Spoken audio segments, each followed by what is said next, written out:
I don't know why I find it so funny this morning. Welcome to Backchannel. I'm Anthony Davis. It's the Anthony Davis Show. It's my birthday, 37. And I'm very thrilled that we get to spend the morning together in this way. Producer Carla is here, and when she booted up her screen this morning, I was thrilled to see that she had decorated the entire place. It says happy birthday behind her, there's balloons, and I could be kidding right now, couldn't I? I mean, this could be just like a joke, and it's really genuinely not a joke. Like, she's genuinely made some effort. I need to make a little more effort here, I think, though. This is, if only I had some decorations that were the same color as this, this branding. Wait a second.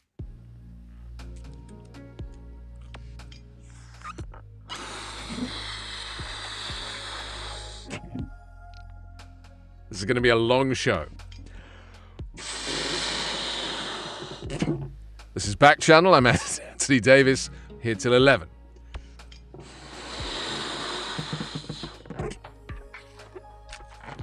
I don't know where I'm going to put it. Please don't answer that. Hang on a second.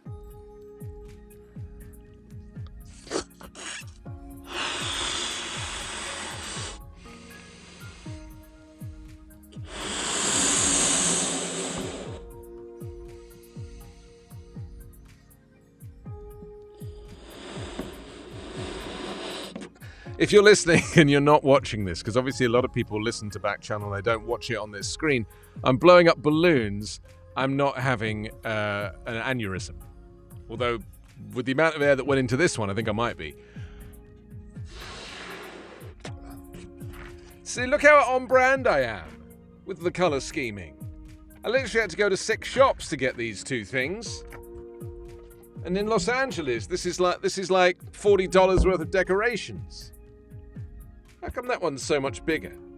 Anyway, welcome to the show. Thanks for spending your morning with me. I don't know what's gonna happen today. I mean, we have it worked out. We have a running order, but that could all go to pot based upon the joy that is the celebration of a birthday. I'm one of those people who, because I have a relation who's well into her 90s. She looks about 55, but she just refuses to tell people her age. And my theory on this is that if you look good for your age, tell everyone your age. Do you know what I mean? Because, if you're pretending to be 65 and you're 93, people are going to think you don't look great for 65. But if you tell them that you're 93, they're going to be like, whoa, you look amazing. And I just think this is something that we have to be very thoughtful of, is that aging is a celebration. It's a wonderful thing. And I know it's a bit different for girls than it is for boys, because there's all sorts of insecurities that kick in. But I mean, I'm definitely I think I look pretty much the same as I did when I was 15. I just have more hair now. If you'd like to join Backchannel this morning, you can actually join the show, get in touch. You just have to use your activation word, the word that wakes up your speaker, and then say the word say. That's the magic word, followed by your message. And then you can be part of this. We're going to be looking through the morning papers shortly. We're going to be zigzagging across the United States as we do. And we're going to just review what's happening state by state, and then, of course, across the country. A few things to talk about, some very interesting subjects today on the program today. Hopefully you'll be able to stick around for a couple of hours. We'll be taking a look at the Carl Rittenhouse trial.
And we're back. Am I back? Can you see me? I think I am. We had a little glitch there. I don't know what happened, but something happened that caused the stream to go down, and I can only apologize. I think maybe it's like a birthday thing. Maybe that's what it is. Maybe it's a birthday thing. Anyway, happy birthday to me. That was, 4 minutes of the show that I'm now going to have to make up for by talking really quickly to make sure that the material is still, maintained. So we were talking about Tesla stock when we got cut off. Elon's being sued by JP Morgan over a 2018 tweet where he suggested he'd make Tesla a private company. But what do you know about stocks and shares? And if you're new to the game, how did you learn apart from reading Warren Buffett's biography? Maybe I need to read Warren Buffett's biography. Maybe that's where I'm going wrong. Is it something you're thinking about doing? I did try and buy a Tesla share. I've dabbled in shares, like, penny stocks and things, to try and kind of get my head around it. And I just can't get my head around it. Also, we're going to be talking about a car company that's just unveiled the ultimate supervillain style electric vehicle. Carla, I don't think it's a supervillain car. I'm really considering getting one of these. There's nothing supervillainy about it. It looks like a car from the 80s. It looks like the supervillain would have to be like somebody really just kind of like Austin Powers supervillain, like a Dr. Evil type thing. I don't really see that as being like a real modern baddie car. I just don't. We're also going to celebrate the fact that Nigerian storytelling legend Chinwa Uchabi was born on this day today. I thought he was born tomorrow. I think he's born tomorrow. I think he was born on the 17th, wasn't he? Today's the 16th. Anyway, it says here 17th. But we're going to take a look at one of his conversations with another storytelling legend, the Harlem-born James Baldwin. It's 16, is it? It was today. Okay. Well, it's just you've written 17, so that's why I was confused. I'm not making this stuff up. I mean, I don't know when his birthday is. I can only go with what you give me. I'm a puppet, remember? Just don't put it on the prompt. So that's what we're going to be doing. That's how we're going to be looking through. If you're listening to this on an Echo speaker, just a regular Amazon Echo speaker without a screen, and you want to chat, take part in the chat, then you're welcome to do that as well. You just have to go to our chat service, which is at backchannel.tv. That's the website, backchannel.tv. So it's like a whole separate thing, it's a separate thing. And I'm just going to move that into a new window so I can see your messages as we go, because that's kind of how it goes. There we go. There you go. So thank you for joining us. Hi, Pranay. Hi, Stacey. Thank you for joining the chat. Thank you for joining Backchannel. You're very, very welcome. I'm Anthony. I'm here till 11 Pacific. That's 2 o'clock Eastern. And Backchannel's like a whole new thing. It enables you to talk back to your speaker without touching anything. No typing necessary, unless, of course, you don't have a speaker with a screen. Hi, Stacey. Stacey says hello. Maybe Stacey's just checking out how it works. You see? Feel free to talk away, and I'll repeat it. You can literally put words into my mouth. Stacey's in Texas. Pranay is in, does it say? Oh, California somewhere. Pranay can't see us, but can hear us. So you're very welcome to go to backchannel.tv and join the chat service there. I wonder how the visuals are looking today. I changed some of the lighting because there were some reflections, in my glasses, and I've made some adjustments. So, feedback is always helpful because, I'm on my own here. Stacey says, I can't see this man that I can hear. Stacey? Well, what are you listening on? What are you watching on? Are you on an Echo show, like an Amazon speaker with a screen? If you are, you should be able to see me. You work it out and let me know how you get on. The other way, if you want to see this show, is you can go to YouTube and you can stream the show. Just search Backchannel Anthony Davis, and it'll show you the live stream. So let's dive straight into the newspapers this morning. I thought we'd start here in San Francisco on the West Coast. Oh, an Echo show, Stacey. Well, if you're on an Echo show, you should definitely be able to see me. Maybe that's because I had to refresh the stream. Do you think that maybe is the issue? I don't know. Carla, you can see me. Yeah? I don't know. Well, I'm definitely here. I'm definitely here in picture, Because I can see me, and man, I mean, This is what a 37-year-old man looks like in 2021. Just saying. Happy birthday, me. Where's the balloons gone? I mean, we had like a whole celebration of stuff going on here. One of these is going to pop. I know it is. There we go. If you want to... YouTube takes these random freeze frames when it's storing the image. So if I hold this still enough, then maybe it'll choose this as the thumbnail. That's going to be the thumbnail, isn't it? So there we go. Happy birthday. San Francisco Chronicle this morning. Parents wait anxiously for littlest to get shots. That's right. This is obviously child vaccination. Big thing now. And it says, as vaccines become available to more age groups, the youngest children, those aged 5, who are not yet eligible for shots, are making up an increasing share of coronavirus cases. For Angelica Lacour, getting her 3-year-old vaccinated against the coronavirus in April made it possible to take her on touristy day trips around the Bay Area, on a flight to Hawaii, and even to see Hamilton. I actually took my daughter to see Hamilton for her birthday, because the minimum age for Hamilton is 6, and she just turned 6 that day. And she loves the show. Like, she sings every song, she watches it on Disney+, like, she's a big fan. So for her to see it in the theater was completely mind-blowing. And through a friend of a friend, I managed to organize for her to meet Angelica Schuyler, the actress, after the show. And she sings her favorite 2 songs in the show. And so to meet that person was like a big deal. Big deal. But she wasn't vaccinated. She was masked. And I was triple masked and triple vaccinated. And I was still literally looked like I was going into combat. Talking of Kyle Rittenhouse, we're going to take a look at that case in just a little while and have that conversation. Very interesting. I think it's isn't it the final day of jury deliberation or first day of jury deliberation today. So we might, you never know, we might get how much deliberation does that really need, to be honest? The judge has certainly made his mind up. Health officials in California want everyone 18 and older to get COVID-19 booster shots ahead of the holiday season, but there is still widespread confusion about who can book an appointment and how. Well, I'm not actually eligible for a booster shot. Hi, Craig. Thank you for joining us here on the chat. Welcome, Craig. Craig's in New York, so, people joining us from all around America, and it's a thrill to know that you're, Is this just because it's my birthday and you wanted to hang out? Is that what it is? Did word get out? Did word get out somehow on Facebook or something? I'm not on Facebook, so...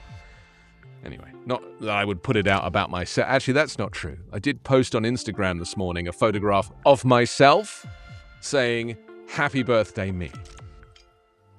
Do you ever do that? If you're feeling a little insecure and you're alone and you just want to reach out? I mean, I'm not suggesting you pretend it's your birthday, but I did get a lot of messages back. And, for somebody with the kind of delicate emotions such as me, well, what a thrill. Stacy says, I'm not sure if I'm eligible for a shot. Well, at the moment, they're doing booster shots for anybody who is vulnerable, immunocompromised, over 65, works with children or in care homes or the front line. How do I know this stuff? I kind of say these words like I'm reading it off the CDC website. I've read so much. It's it just flows now. But that's about to change because Pfizer just put in for an emergency authorization for booster shots, which is being approved. I got a Moderna booster shot kind of by accident. I just signed up on the CVS website. I didn't really, because a friend of mine said they'd got it, and I realized it's because they're a nanny, and so they needed it because they work with kids. So I was just oh, well, I'll do that. And then, oh, you're immunosuppressant. Does that mean you can't get the shot because you're immunosuppressant? Maybe. Yeah, because I think if you're immunocompromised, you can. But if immunosuppressant, I don't know. Please don't take my advice. Please go to the CDC website. Thank you very much. Yes, it says health officials in California want everyone 18 and older to get a COVID-19 booster shot ahead of the holiday season, but there's still widespread confusion about who can book an appointment and how. Oh, you're immunocompromised. Well, then I think you can get a booster if you're immunocompromised. Did you get the vaccine? Did you get the first 2? Let me know, Stacey. Thank you. But like I say, This is just an informal chat. If you want professional medical advice, ask your physician or the pharmacist, or go on the CDC website. Thank you. Most online vaccination scheduling systems, as they say in America, including the state's My Turn appointment site, still show the specific eligibility categories to receive a booster shot that were in place before the state and county officials last week began encouraging booster shots for all. Oh, what Stacey says, you asked the doctor. What, and the doctor didn't know either? Let me know. Can you or can you not? If you ask the doctor, you must have got an answer. Unless the doctor didn't know. I mean, I'm learning that in this town, there's a lot of doctors, and they're like, I went to the doctor recently, and I had to tell him what was needed to be done to me. Like, he didn't know. He was like, I'll go and look it up. I was like, whoa, I can look it up. Amazing.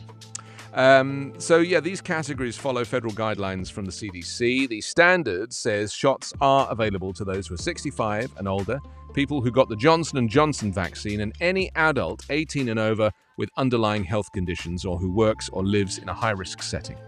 People who do not tick one of those boxes are unable to book appointments. Well, the doctor said no. Okay. Well, I was able to book an appointment, and I got it. Hi, Sparkle. Thank you for joining us here. Sparkle's in New Jersey. So many people joining the show today. Craig is in New York, and Pranay's in California. Who else just popped in? So if you're popping in, then hang out with us, because it's my birthday today, and I'm basically fishing for friends, you know. Oh, I understand now. The doctor said that you shouldn't take it. Okay, well, if the doctor says, then that must be true. Because if you are immunocompromised or immunosuppressant, or you have a specific condition, then you need bespoke advice. There you go. What else do we have here? Donate Fillmore site, Black leaders insist. This is also on the front of the San Francisco Chronicle. It says a group of black leaders rallied on Monday to demand that San Francisco give the Fillmore Heritage Center, a mostly vacant city-owned building, to a soon-to-be-formed non-profit representing black businesses, cultural, religious, and community groups.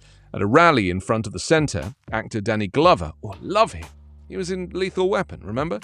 And NAACP San Francisco chapter president Reverend Amos Brown, as well as other black leaders, said the 50,000 square foot complex, which has languished since it shuttered in 2019, should be donated to a non-profit as reparations for the city destroying the once vibrant black Fillmore neighborhood during urban renewal in the 1950s and 1960s.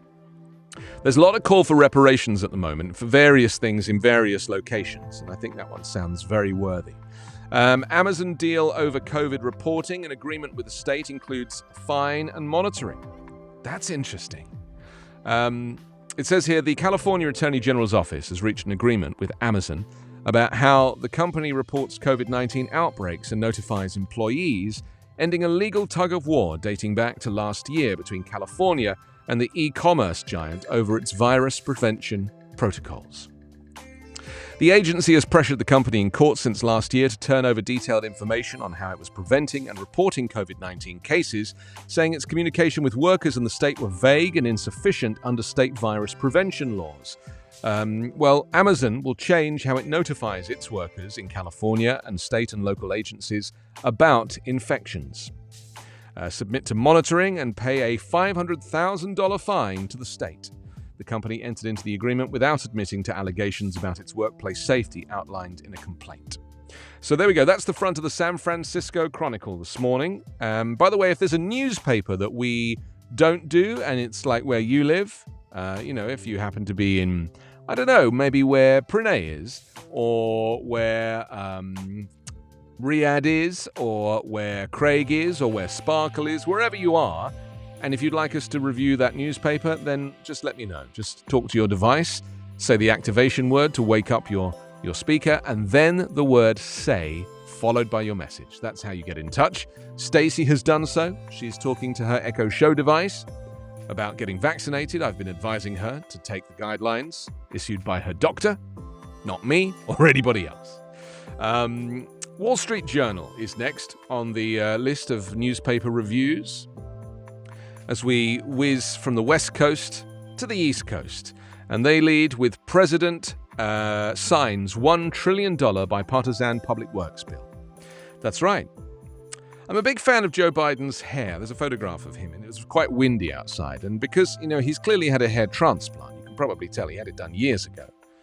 I'm very into hair transplants, toupees, wigs. I can spot one from a mile off because I have hair jealousy, basically. And his is fantastic. He's just added a little bit of hair, and that's fine because, he's a handsome man. He needs it. But I like when it blows in the wind, only a few little shreds, blow in the wind. The whole thing doesn't go. Whereas the previous president didn't have a toupee, but he did have a comb-over. And as you know, a comb-over really, catches the wind. It can go off, like a kite. And there is a very famous photograph of Trump in profile. I think he was at the airport. And the wind caught the comb-over, and it literally stood up about 3 feet in the air because he kind of wrapped it around his head like a beehive. Brush it from the back, brush it from the side, then get it in the middle, bit of spray, push it down, spray the top. There's a whole system to it. But Biden, because he's got this transplant, it's very well managed. It's beautiful. I mean, is that a prerequisite for being a president? You have to have some kind of hair system. It's either got to be combed over. I mean, we could do a whole conversation about great presidential hairdos. I mean, I think Clinton had the best hair. Bill Clinton, that kind of big, foppish mop of bristly white hair. It was grey when he started as president, and then it went white whilst he was president. Same with Obama, had black hair when he started. When he finished, it went grey. Because being a president, taking on that much responsibility, having that much empathy for the decisions that you're making, changes your hair color. Trump's hair color didn't change. Nothing changed about him.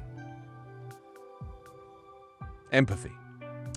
Inflation anxiety drives gold near highest level in months. Also on the front of the Wall Street Journal, gold prices have surged near their highest level in 5 months. It's a sign of growing unease that inflation will slow the economy and undercut the stock market's steady run-up.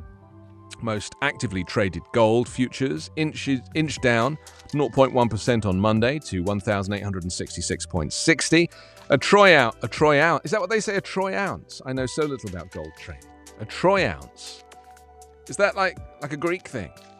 Does that go back to the ancient city of Troy? Is that how you measured gold? Did they pan for gold in Troy?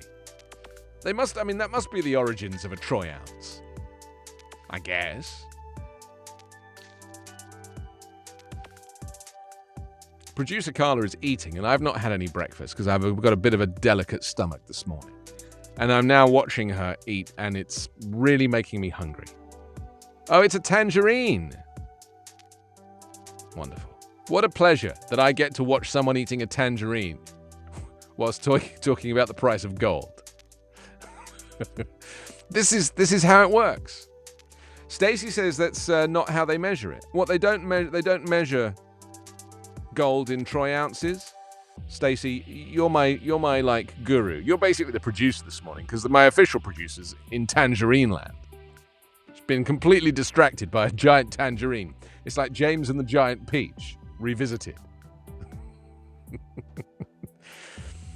It stayed just below the highest point since mid-June. Prices broke out of a long rut last week, adding nearly 3% after data showing inflation surge at its highest annual pace in 3 decades in October. U.S. infrastructure struggles with new weather forecasts. It also says here on the front of the newspaper, the Wall Street Journal, a 22-foot high flood wall was supposed to protect Aqua, Pennsylvania's water treatment facility near Schuylkill River from a 100-year storm. But when the remains of Hurricane Ida barreled through the area near Philadelphia in September, the 18-inch thick wall proved no match for the record rains. That's right. It says waters breached the barrier and inundated the plant. Mud and debris coated offices, employers rushed to shut down the facility. They barely got out in time, some rolling down car windows in case they got caught into the rising waters and had to leap out, said Chris Franklin, chief exec of Aqua's parent company, Essential Utilities, Inc. He says, "We've never seen destruction like this before." You see, this is what we were talking about a little bit earlier. It says, across America, historically anomalous weather is overwhelming infrastructure and government systems designed to withstand the weather of the past, forcing cities and utilities to rethink resiliency plans. Where I'm from in London, we have a barrier that protects the River Thames from flooding. And it's called the Thames Barrier. And it's a feat of engineering.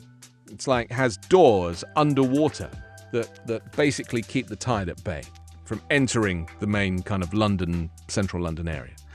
And they never close it. Like, it's not supposed to be closed ever. It's like used for emergencies, for like tidal storms that come in off of the English Channel and water that comes in from the Mediterranean. And it's a whole thing. Well, in the last decade, they're closing the Thames Barrier like several times a month. It's like, to me, that's a sign of like rising water levels, sea levels, and just the change in the climate. Because sea level is a great barometer, isn't it, for climate. And the Thames Barrier, they're like, because I follow them on Twitter, and like they're like, oh, we're closing the barrier again. I'm like, wow. It's a thing. I mean, it protects London. That whole barrier protects London, but they're going to have to build a new one soon, further out. Because the Thames Barrier won't be big enough or strong enough, or it'll outlast its life, because it was only supposed to be used occasionally, and they're using it all the time. It's interesting, to me.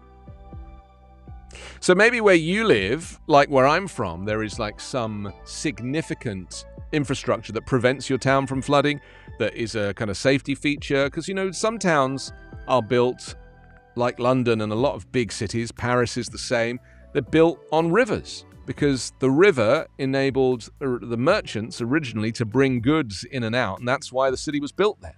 Because, before the days of trucks and cars, boats were the only way to trade.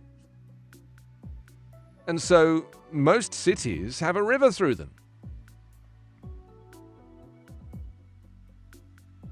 Let's see what else is on the front of the Wall Street Journal this morning. China skirted EU scrutiny to buy Italian drone firm. This is interesting, because I just bought a drone and I hope I'm not implicated.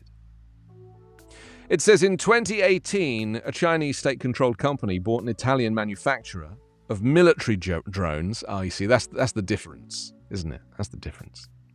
Soon after, it began transferring the company's know-how and technology, which had been used by the Italian military in Afghanistan, to China. The Italian and European authorities had no knowledge of the move. Italian authorities are investigating the 2018 takeover of Alpi Aviation SRL by a Hong Kong-registered company they said is a front for Beijing and was in the process of transferring the company's technical and intellectual property to a new production site in China. Interesting. Stacy says, where we live in Texas, we have sea walls that are protected. You see? That's to prevent erosion, I guess, isn't it? Because erosion brings the sea level.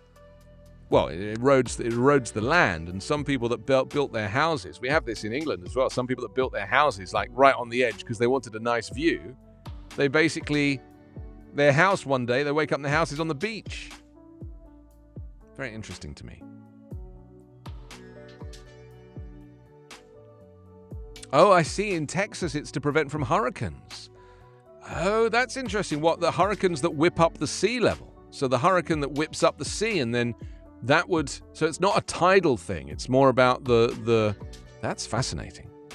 Don't you love climate and weather, like as a subject? Like, isn't it like endlessly fascinating?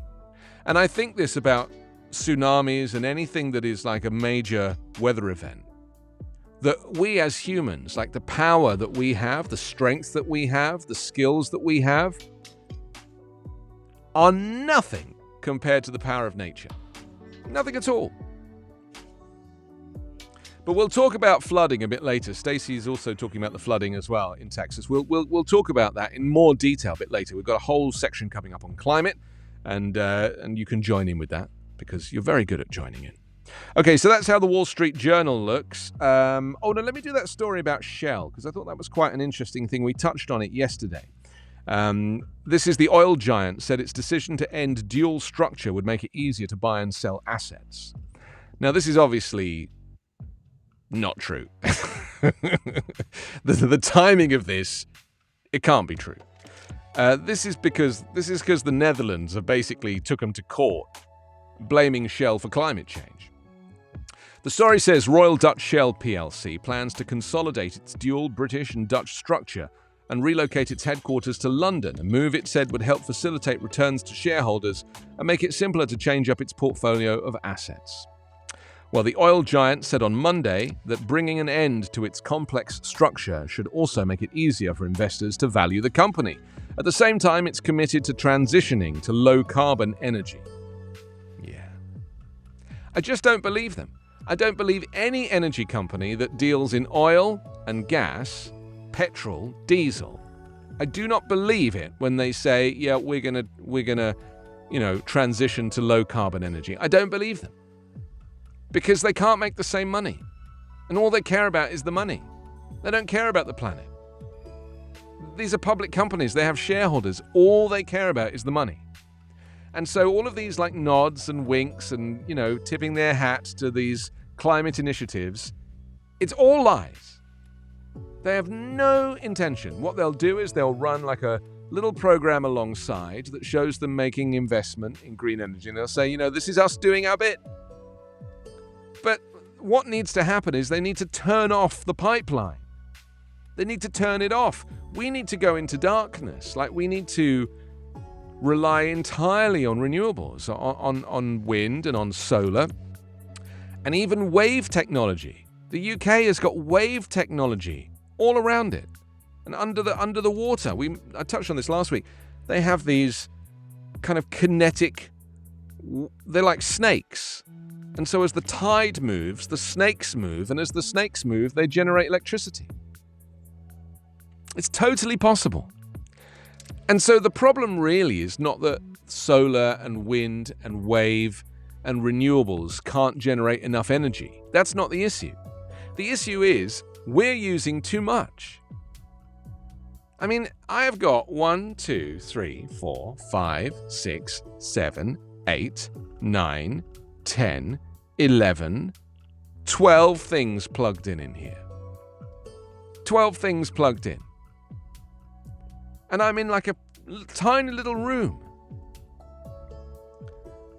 I mean, our thinking is all wrong. We've been afforded this luxury because of oil and gas that we can just plug anything in whenever we like, and we just can't. So nothing is going to change. We're not going to meet any of our climate targets. This is why Greta Thunberg's they just reinforce the blah, blah, blah. She's right. Because she knows that the systemic change that's required for us to meet any of our climate targets and to genuinely reduce emissions is going to be so much more than any of us are prepared to do. I bought myself a solar charger with 2 USB sockets on it. It's this big. It folds out. It's designed for camping, or you put it on your backpack or something. It folds out. It's like a big solar panel. It's about $60. And I get a lot of sunshine upstairs, so I use it to charge stuff up. But it's not really enough. I can't charge the computer on it. I can't even charge a phone on it, really. I can keep the phone topped up, but it's not quite enough.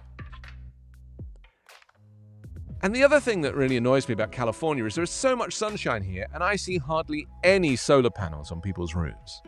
Hardly any. Yet you go to shanty towns in Turkey, and everyone's got a solar panel. Little solar panel on the top of a mud hut, and the reason is because there's no infrastructure.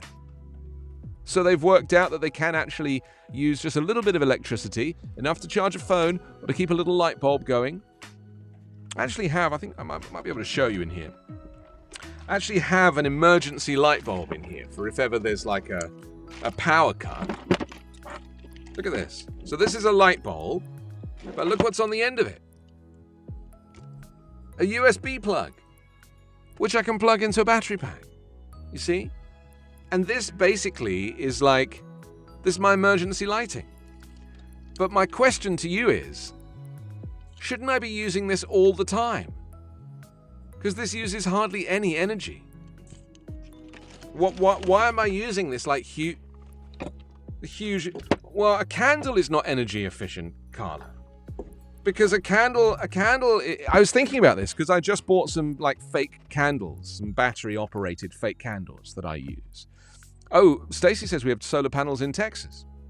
Well, I'm aware of that. You also have a lot of good sunshine there, a lot of, but do you have enough solar panels? How much of your energy generation that that the national grid or the state grid is doing, can you find out what percentage is solar versus coal? Be interesting to know. Maybe you can investigate for us, because of course we do have solar panels everywhere, but what percentage of the energy are we generating through solar, and is it enough? I know Elon Musk has got a he calls it Solar City, doesn't he? Isn't that one of his projects? Yeah. So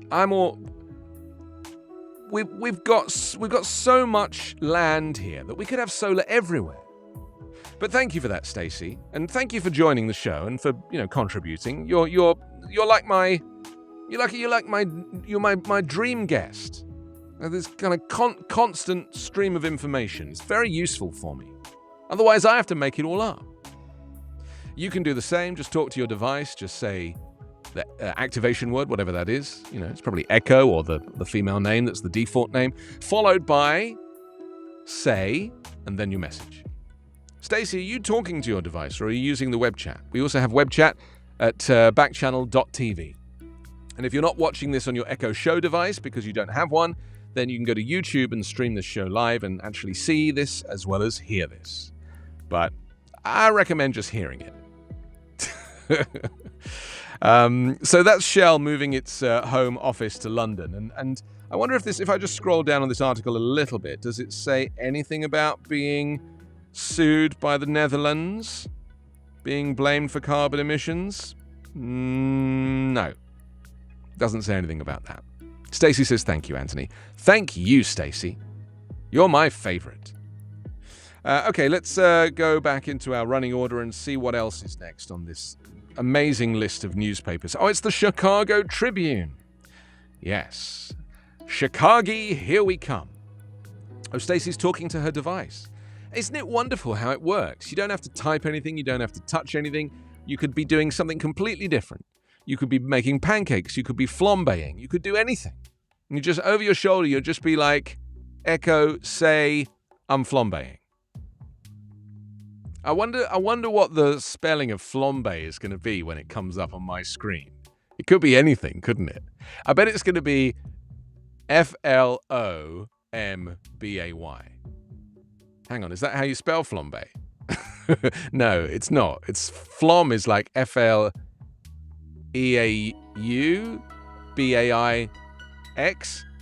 No, now I'm pushing the boundaries of French. Chicago Tribune leads with the Carl Rittenhouse case. In Kenosha, it says the Carl Rittenhouse trial ended much as it began, with defense attorneys painting the teen gunman as a do-gooder who came under attack, and prosecutors portraying him as a wannabe soldier who fatally shot two unarmed men.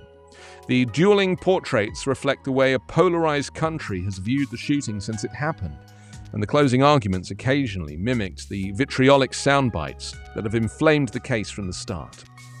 In a trial based on a very specific legal question, the politics surrounding the case, the First Amendment, the Second Amendment, and police shootings played a prominent role in the closing arguments. And it says Rittenhouse, then a 17-year-old resident of North Suburban Antonich. No, that's not right. Antioch? Is that how you say it? Antioch?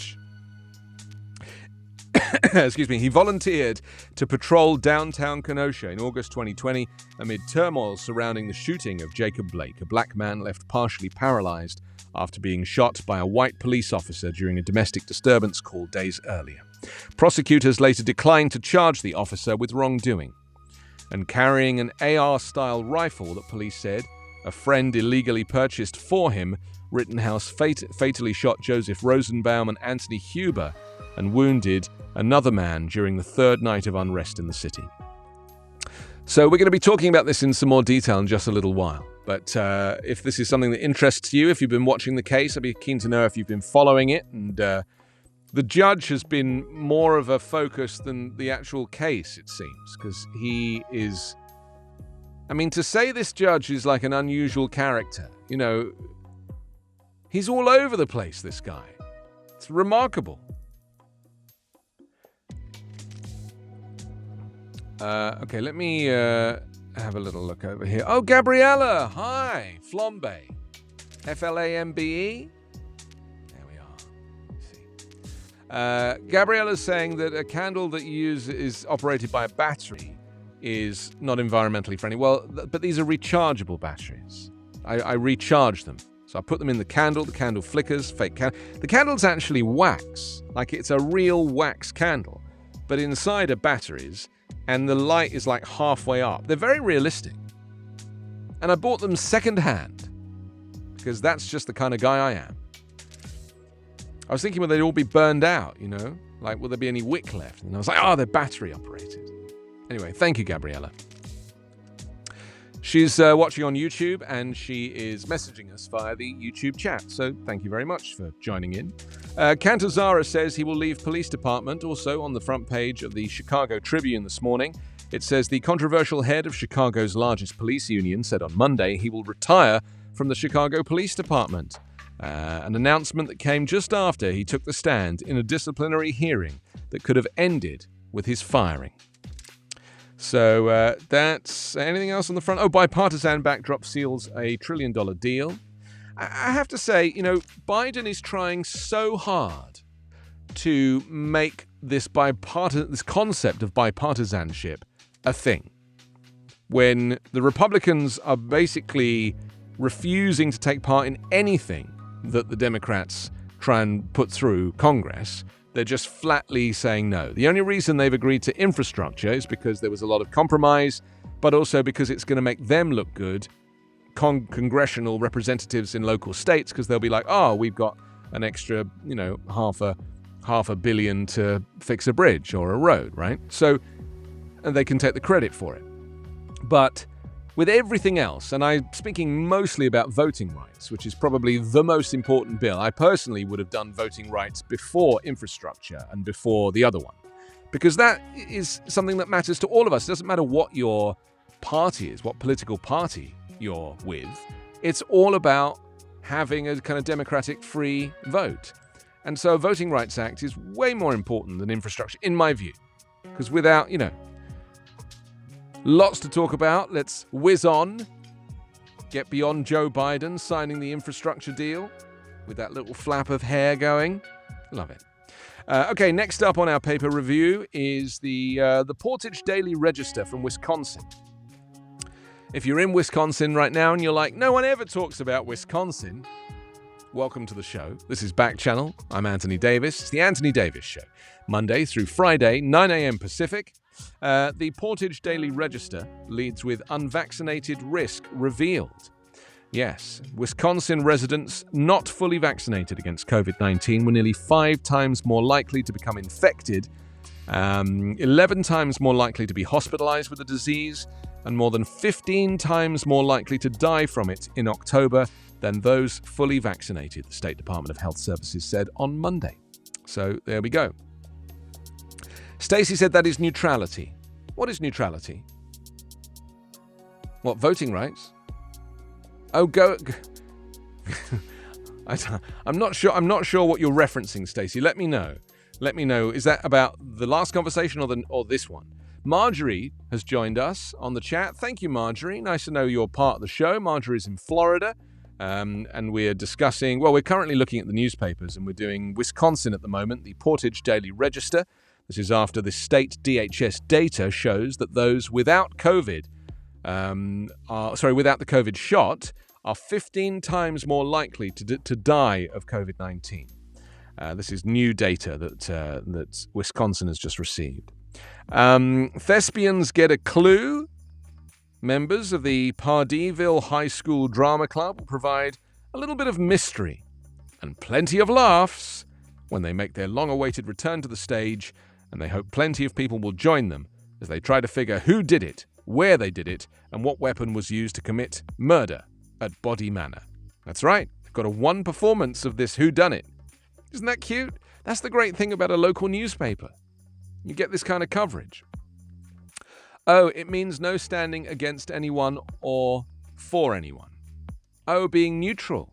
Does that mean you're politically neutral? Well, I don't think we should be politically neutral. I think you should, be politically activated. I really do feel like it's a time now, get involved, Now's, of all the periods in history, now is a great time to be, politically activated. We're going to talk later a little bit about an author, a writer, who also kind of uses this kind of political rhetoric to forward his art and his creativity. His name is Chinwa Uchabi, and he's the Nigerian novelist, the poet and critic who's regarded as a dominant figure in the arts. And so we're going to talk a little bit about him maybe in about half an hour's time. So hopefully you'll be able to join us for that. Because, towards the end of the show, we did this yesterday as well. We like to get a little philosophical with the arts. Talk about how individuals who've impacted the arts have also impacted other people's lives. Not just through their art, but through enabling other people to think a little more deeper about the world around them. It's important. Okay, where are we up to on the old newspapers? We've done the Portage Daily Register. Let's go to the Aspen Times, up to Colorado now, depending on where you are, of course. And they lead with Lonnie Bones, barber and storyteller, dies at 72. You see? Another example of a kind of mature person, very much part of a community. He's an icon who spent nearly 30 years cutting hair and having many conversations. Yeah, that's the only thing I miss about not having hair. I just kind of think about that now. Is those... In England, they used to say, "Are you going anywhere nice for your holidays?" That was basically what they said to you. That was their introductory line. Going anywhere nice for your holidays? Here, obviously, we refer to it as vacation, but I'm sure you understand the translation. Does that happen here as well? Do people talk about vacations when cutting hair? I wouldn't know. It says, "You've got to think that Lonnie Bones is looking down from somewhere above and smiling at all the stories being swapped about him. Bones, a well-known and well-liked community member, he died on November 6th from complications from COVID-19. He was the owner and operator of the Basalt Barber Shop, a tiny building on the east end of Midland Avenue that plays a huge role as a community hub. He created an atmosphere where the conversation was as vital as the haircut." Isn't that cute? What a shame. A lovely guy as well, by the looks of things. Lovely photo of him on the front of the Aspen Times. Aspen speeds up climate goals, plans mandatory regulations in 2 years. Well, this is great. It's what I was talking about earlier. Mandatory. This is where this whole conversation about freedom in America kind of takes a bit of a left turn, doesn't it? Because, we all were like, well, freedom, freedom, freedom, and liberty. But to be truly free, you have to live on a planet that is not about to catch fire. Do you know what I mean? You're not going to have any freedom or any liberty if the planet is burning. So there are some things that you have to make allowances for and compromise and sacrifices. And I said this on the show the other day, and this is so important. In order to enjoy the freedom and the liberty that we experience now is only possible because previous generations of, our ancestors and our grandparents, they sacrificed. So do you think our grandparents and great-grandparents said, I'm not going to war. What about my freedom? They had a thing called conscription, they got called up. They had to go and fight for the freedom. In the same way that we now really need to make some sacrifices for freedom. Because freedom is living on a planet that is not seeing rising temperatures. And therefore, rising weather systems and climate effects.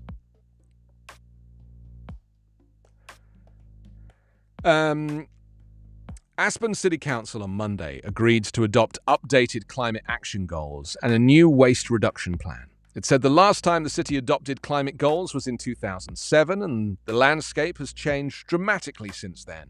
Ashley Pearl, the city's climate action manager, told council during its work session on Monday, "We were among a small group of cities establishing goals, and they were somewhat based in science, but the science wasn't great at the time," Pearl said. "Now we have incredible forecasting mechanisms, and we really understand the impact of global warming and climate change on the Earth, and we know exactly what it's going to take to avoid the worst impact of climate change. So rather than the goal of reducing greenhouse gas emissions by 80% by 2050, established 14 years ago, the city will follow science-based targets established by an organization called the ICLEI."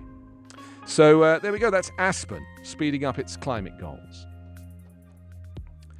And we're going to have, we'll have more conversation about climate. We talk about climate a lot here on this show, and you're very welcome to, come in with your views as well. Okay, what's next? Let's see what else we have after the Aspen Times. Incidentally, if you are listening on your Echo speaker and you want to get in touch and you don't have an Echo show with a screen where you can talk to it, talk back by saying the activation word followed by say, followed by your message, you can just go to our web chat. It's a whole new thing. It's a website. It's called backchannel.tv, and there you'll be able to just message me and communicate that way.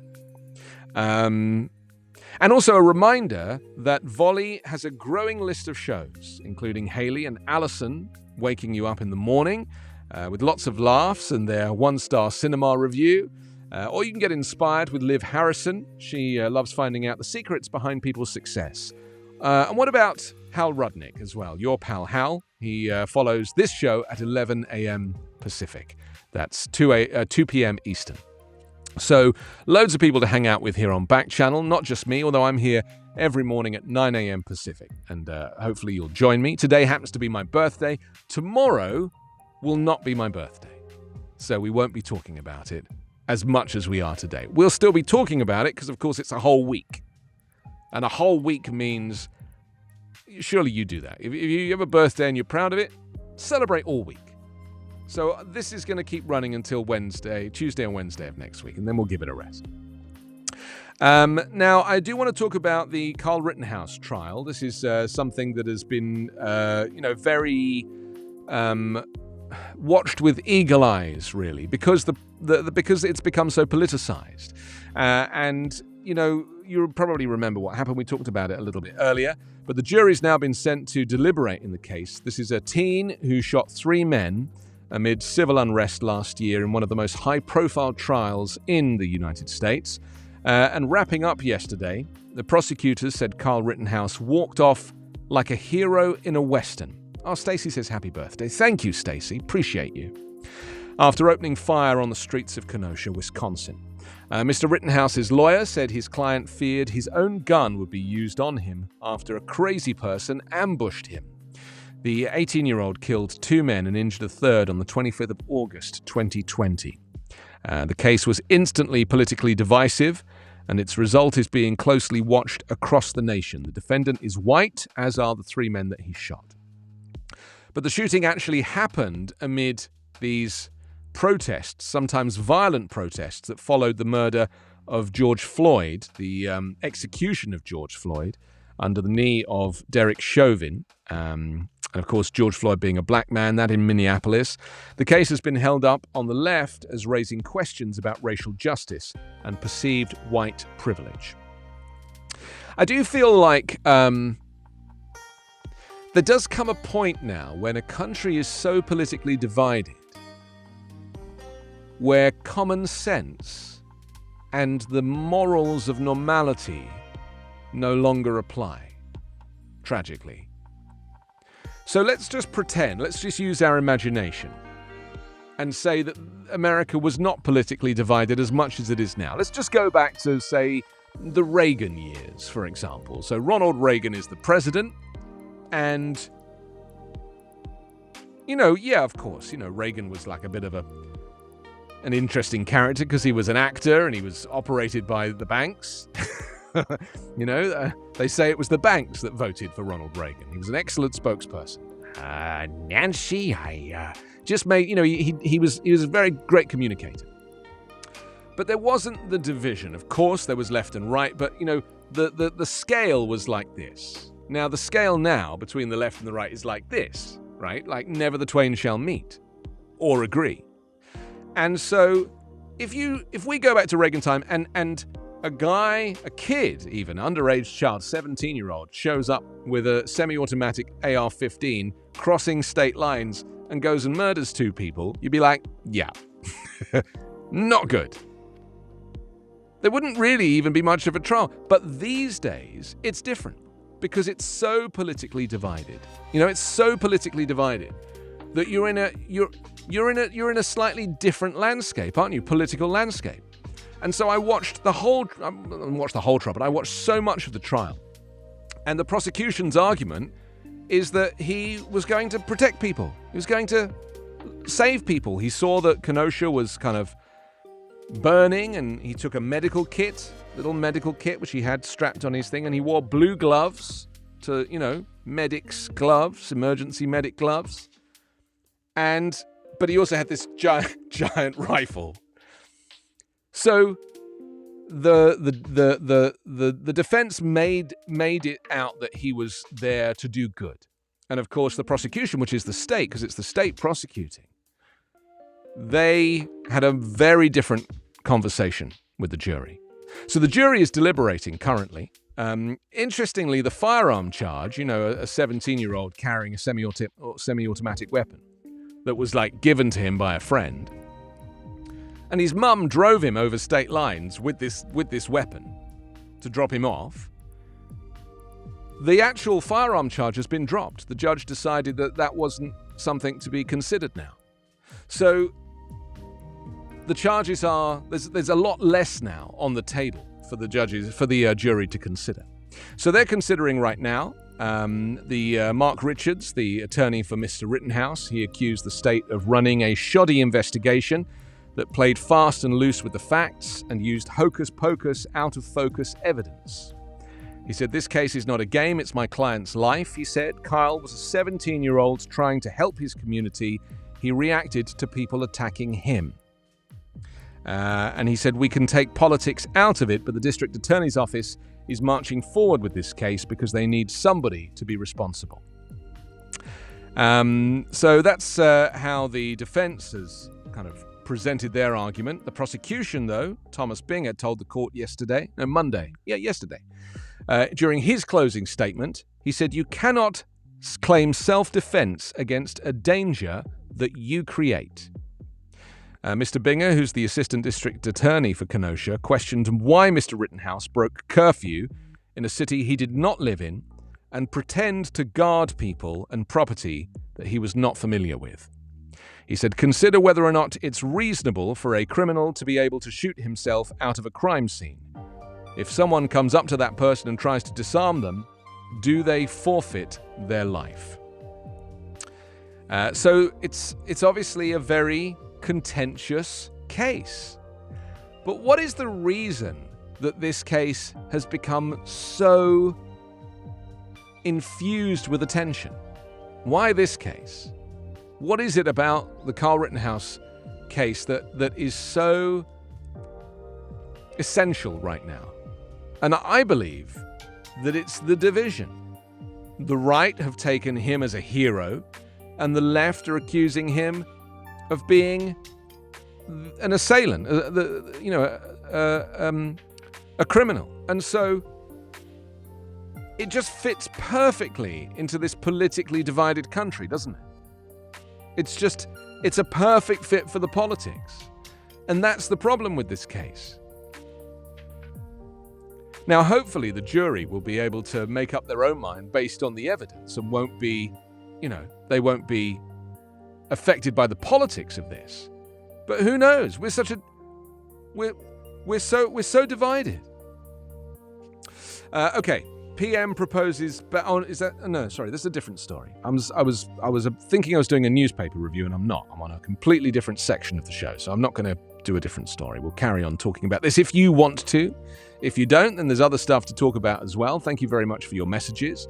We're going to talk about flooding in just a few minutes, the outages, And rescues mounting in severe West Coast weather. It's a big story that is touching everybody. And we've been talking a lot on this show. We tend to default quite a lot to climate on this show because, I'm a bit of a climate change vigilante myself. Do you know what I mean? Like, I'm very into science. Like, I love science. Always have since I was a kid. And climate, weather systems, global temperatures, it's all part of this kind of scientific thing. Oh, hi, Dylan. Dylan has joined us. Thank you very much for being part of Backchannel. Dylan's in California. Let's take a little look at some of these stories that are affecting us here on the West Coast. It says floodwaters in the Pacific Northwest have inundated homes, forced rescues, and shuttered schools as a trio of deluges set rainfall records. Swollen rivers began to crest at record highs yesterday. Sumas in Washington, a town close to the Canadian border, was inundated. Cars were stuck in the streets of Bellingham, Washington. 2 nearby landslides, most likely resulting from saturated soils, sent debris onto Interstate 5, forcing part of the state's most important roadway to close overnight. Winds gusted at nearly 60 miles an hour at Seattle-Tacoma International Airport on Monday, according to the National Weather Service. So, we talked about this yesterday. I was asking you, where do you think all this is coming from? What is this?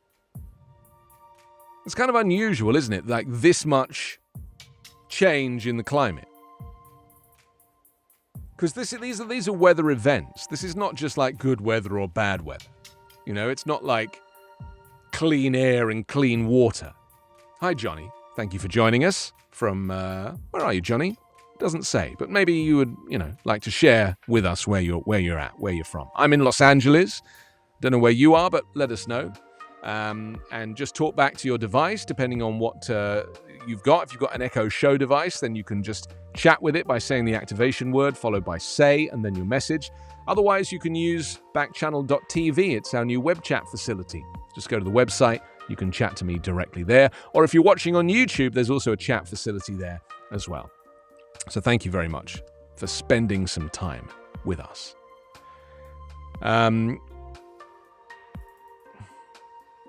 So it's a very interesting new website that's been created that enables us to kind of go online and look at these, the effects of these weather events, what's coming up and what preparations we need to make. The American Red Cross has got a flood safety site.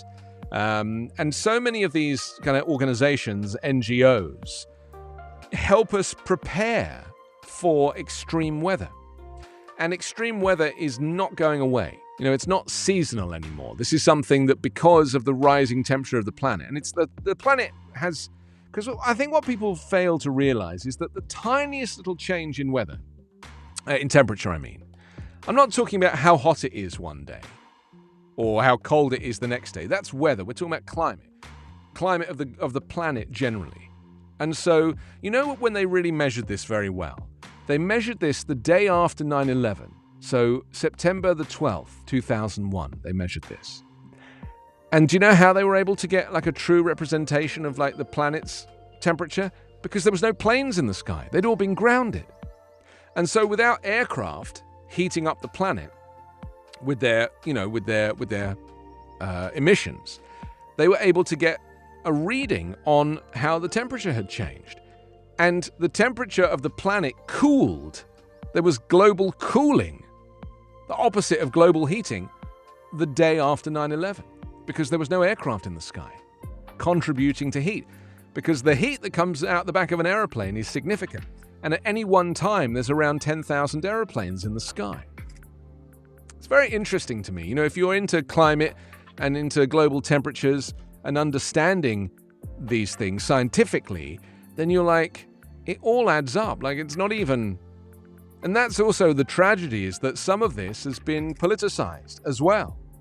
Only in America, nowhere else. Brazil, obviously, Bolsonaro's a little crazy. But, he's taken his playbook from America. So, and a few other countries have as well. So, yeah, I mean, this has just become a thing. So there's a disaster-ready guide that you can download from this website, the IECC, the Inland Empire Community Collaborative, and it's all about disaster preparedness in the event of, a wildfire, a flood, an earthquake, power shutoff, any of these things. I have, because I do this show, this show is backed up by battery. So if there was a power outage here during this show, there would be battery backup for the whole program. It's amazing. Yes, Carla, is there something you need to tell me? You're muted. I can't hear you. You're muted.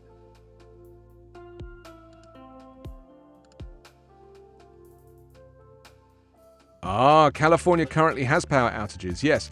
Well, California has power outages all the time. It's like it happens every single day. And it's because the infrastructure is so terrible. We rely on overhead power cables. We had a power outage here where I live. A woman was driving along a road. She drove into a power, what do they call that? A pole. What do they call the power pole? Telegraph pole. Thank you very much. She knocked it over. It took out power to 2,500 people for 5 days. We had a 5-day power outage. And I was furious with her.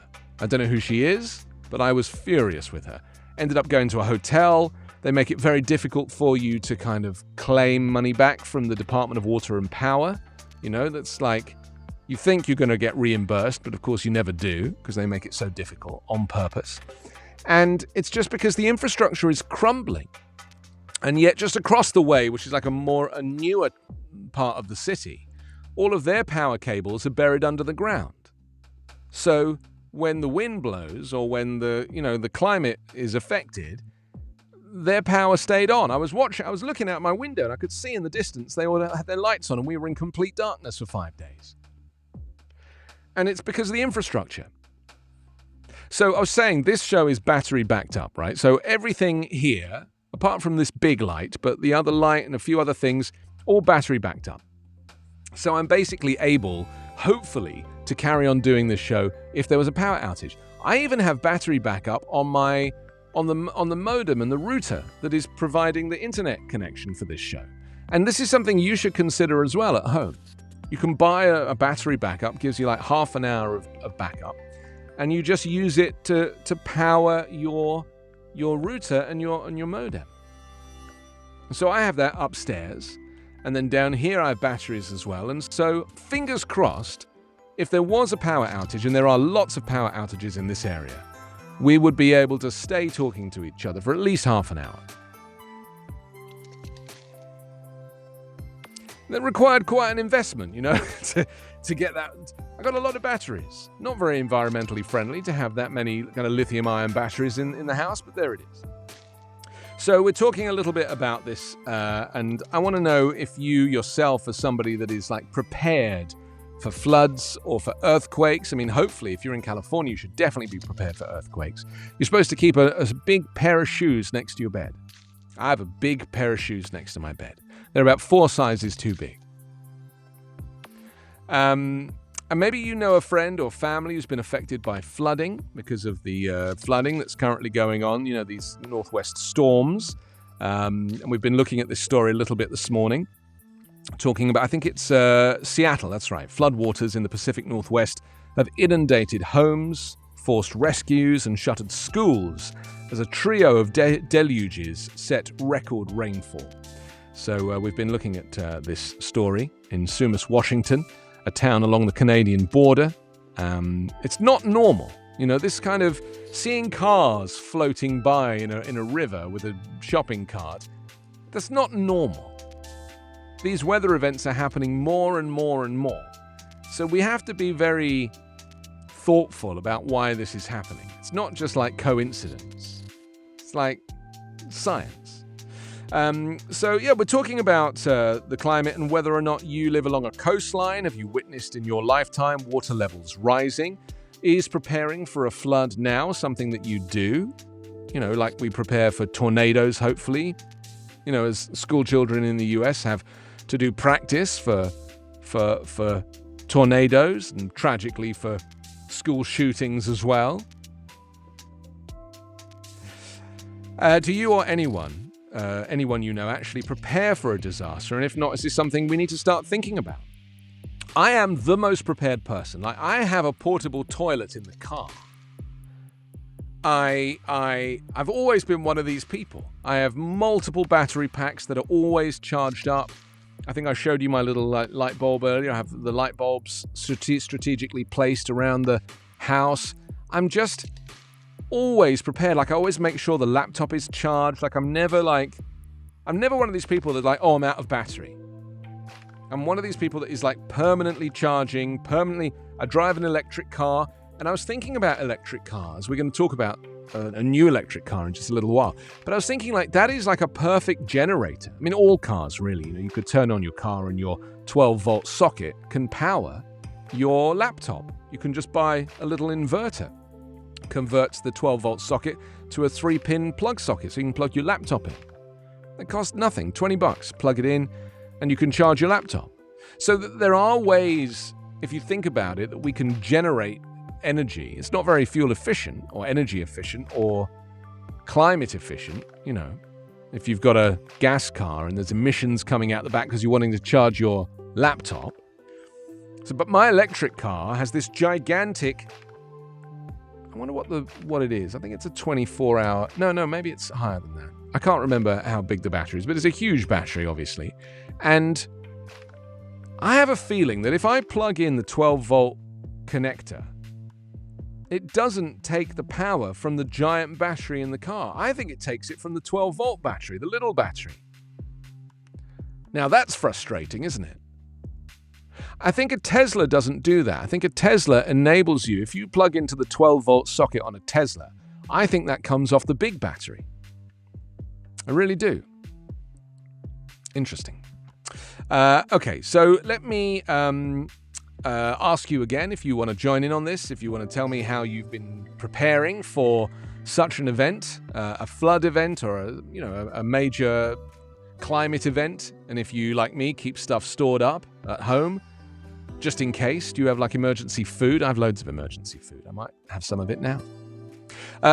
Carla, should we try and do the news break and see if we can make that happen? Because we have a little news bulletin and we've tried every day for the last 2 weeks to make this happen and it's been unsuccessful. But today I've got a good feeling about it. This is a podcast that I do called US News Update. You can get it every day. It's only 2 minutes long.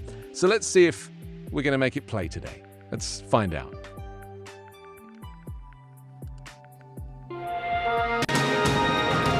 It's Tuesday, November 16. From the Volley Network, this is your daily US News Update. I'm Anthony Davis. President Joe Biden signed into law an historic $1 trillion infrastructure bill at a White House ceremony on Monday that drew Democrats and Republicans who pushed the legislation through a deeply divided US Congress. The measure is designed to create jobs across the country by dispersing billions of dollars to state and local governments to fix roads and by expanding broadband internet access to millions of Americans. The bill signing ceremony, held in chilly weather on the White House South Lawn to accommodate a big crowd, was an increasingly rare moment when members of both parties stand together and celebrate a bipartisan achievement. Biden, whose job approval ratings have dropped because of his handling of the economy and other issues, heard supportive chants from some in the crowd and got a standing ovation stepped to the microphone. The bill's passage showed that despite the cynics, Democrats and Republicans can come together and deliver results. He called the bill a blue-collar blueprint to rebuild. While Beto O'Rourke, the former U.S. congressman from Texas, whose surprisingly close 2018 loss to Senator Ted Cruz made him a Democratic star, said on Monday he will challenge Republican Greg Abbott. No Democrat has won a race in a populous U.S. state in 3 decades, despite Democratic hopes that its diversifying population and rapidly growing urban centers will eventually transform it into a true state. Your daily U.S. News Update is part of the Volley Network. To interact with my live daily morning show, ask your Amazon Open Backchannel.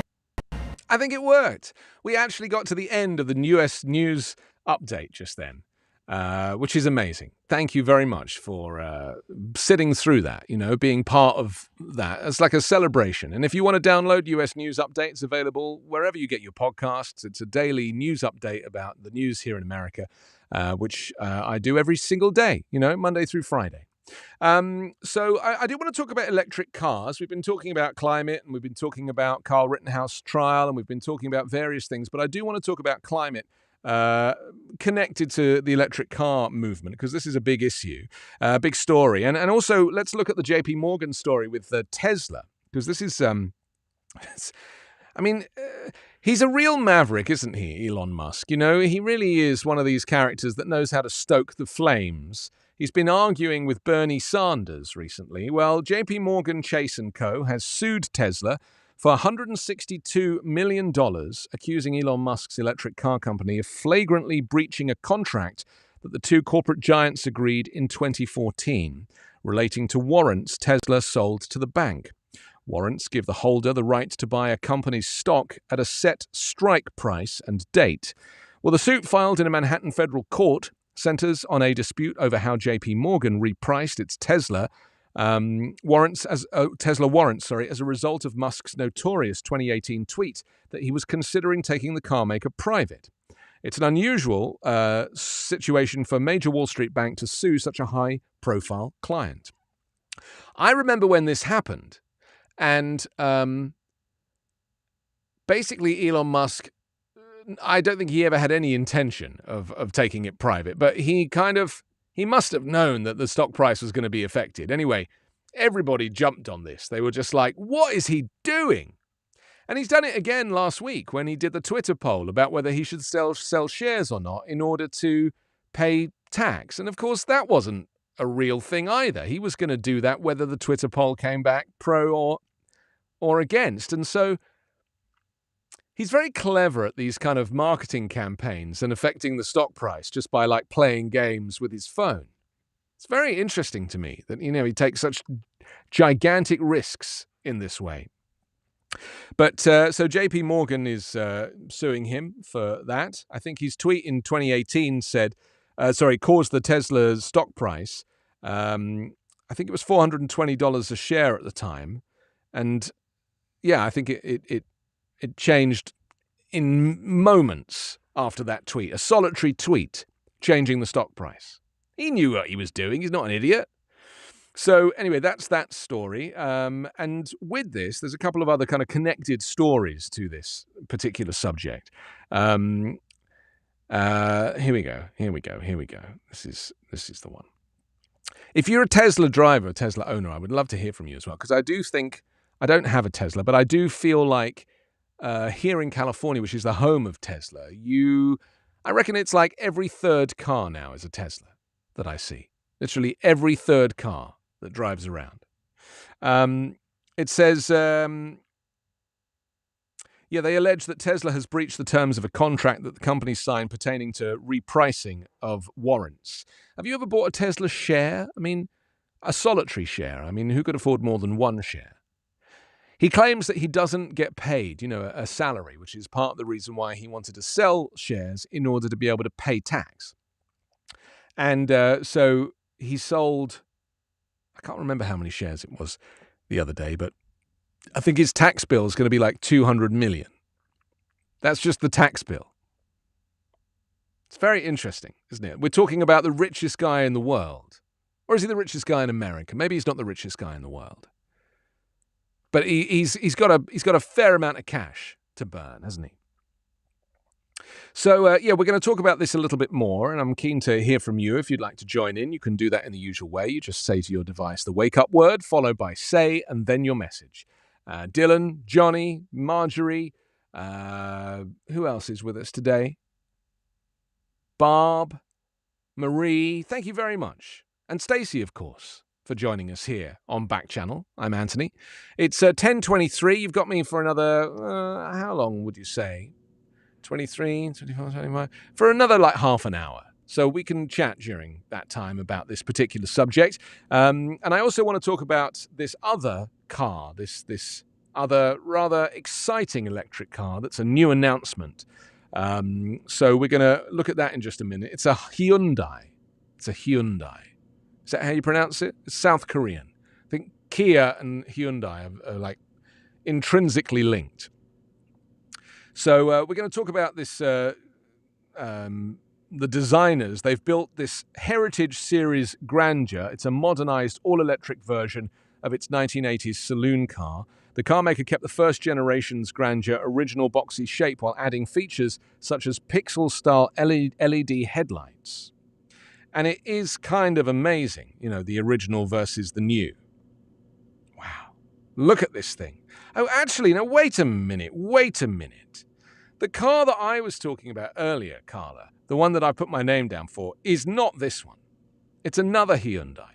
The one I was interested in, the electric one, was the Ioniq 5, which also has LED headlamps and is, but this one is quite something. I mean, the genius of this design is that we have so much nostalgia, especially those of us that are in our 30s. We have so much nostalgia for cars from the 70s and the 80s and the early 90s, that kind of boxy design. And Hyundai have basically just gone for it. They have gone for it. They've built the Heritage Series Grandeur, a modernized, all-electric version of its 1980s saloon car. The car maker kept the first-generation Grandeur's original boxy shape while adding features such as pixel-style LED headlights and taillights. Redesigned side mirrors, covered wheels, and slide cladding were also developed for the model. And inside the car, it's been given a luxury makeover with burgundy velvet upholstery on the front seats, reminiscent of the original's interiors, and auburn Napa leather on the back. It's beautiful. We need to get the technology, Carla. I'm sure we can do it, where when I'm talking about a car, something so specific that we're able to flash up a picture of it on the Echo Show device. Do you know what I mean? Wouldn't that be brilliant? I'm sure it's possible. We're going to work out how to do that. Not today, obviously, but at some point in the future. Because, I don't mind describing it and being very descriptive, but the whole point of the show is that you have a visual representation. And rather than just seeing me sitting here, wouldn't it be nice to be able to look at this car? We're going to make that happen for another show, another day. The buttons and the dials of the dashboard are replaced with an ultra-wide touchscreen display, while a single-spoke steering wheel and aeroplane-style gear stick are intended to retain a 1980s aesthetic. And other touches include a hidden pop-out compartment for storing valuables in the center console armrest and bronze-colored lighting that mimics 1980s audio equipment. I mean, they just know how much we love the kind of retro, nostalgic 70s and 80s vibes. Because, I have a friend who has a Mercedes from the 1980s, and he bought it for nothing from a woman who didn't know what she had. She'd never driven it, kept it in the garage. I can't remember what one it is, but it's a boxy style, and it's beige. Do you remember when cars were beige, like both inside and out? What a wonderful thing to have a beige car. So this is basically what Hyundai have done with this modern version of this old car. Its sound system was developed by South Korean sound designer Kook Il-yu. It uses 18 speakers. The brand claims the car's dashboard and center console have been shaped based on the acoustics of concert hall architecture. I don't know how that's possible. It's a car. Hyundai described its approach to the design as neutro, which is newness plus retro. I tell you something, for all of your Teslas and your BMWs and Mercedes the South Koreans have really got it down. I mean, a Kia and a Hyundai, they used to be a little bit naff, and now they must have poached the best designers, because Kia have got the EV6 coming out soon, the electric EV6, which looks like a Jaguar I-Pace for half the price, and is it's just amazing, like Batman car. Hyundai have got the Ioniq 5 coming out, the all-electric Ioniq 5, and the reason I'm interested in it, and I would consider leasing one, is because it has a solar panel on the roof. So the whole roof is basically generating energy to drive the car. Not while the car's driving, although it is recharging the battery. But they reckon you can get about 1,750 miles a year in additional range from the solar panel on the roof if your car is out in the sunshine, which here in California it is. Because all the criticism that I hear from people that don't drive electric is, well, you're still having to generate energy to charge it. So how's that environmentally friendly? And I'm like, well, because hopefully we're going to be using renewables, wind and solar, to generate the energy. Because it's electric. We're not using gas. We're not burning coal. It's a way to mitigate emissions. But no emissions come out the back of an electric car. But a solar panel, I mean, there is actually a company in California that's trialing a car that is all solar panels. So every single inch of the car is a solar panel. They've managed to do it in like a matte black, so you wouldn't know that they were solar. The whole car is powered by solar. And it's amazing. Hello, Guard. Thank you for joining the show. I do feel like we are in a bit of an interim period with electric cars. Do you know what I mean? I mean, there are some new ones like the Ioniq 5 and the EV6 coming out that are clearly like light years ahead. Do you know both those cars also come with like an inverter plug? You plug it into the battery charging socket and it effectively gives you a 3-pin socket that you can plug something else in, like a chainsaw. You can power a chainsaw off of the car's battery using this plug adapter that goes into the plug socket on the back of the car. It's amazing. Hi, Will. Thank you for joining us. Guard, Dylan, Johnny, Marjorie, Stacy. All these people are in the chat with us here on Backchannel. The whole point of Backchannel is that you can chat back to us at any time using your voice. If you're using an Echo Show device, then you just have to chat to it by saying the activation word followed by the magic word, which is say, and then your message. Hello, Leo. Thank you for joining us, Leo from New York. He's listening to Backchannel. If you'd like to message us, Leo, just open backchannel.tv on a web browser and the chat facility will be there. So yeah, nice to know that you guys are a part of the show this morning. I'm Anthony Davis and it's my birthday. Will says happy birthday. Thank you, Will. We actually have some decorations. If I can show you the effort that we went to this morning.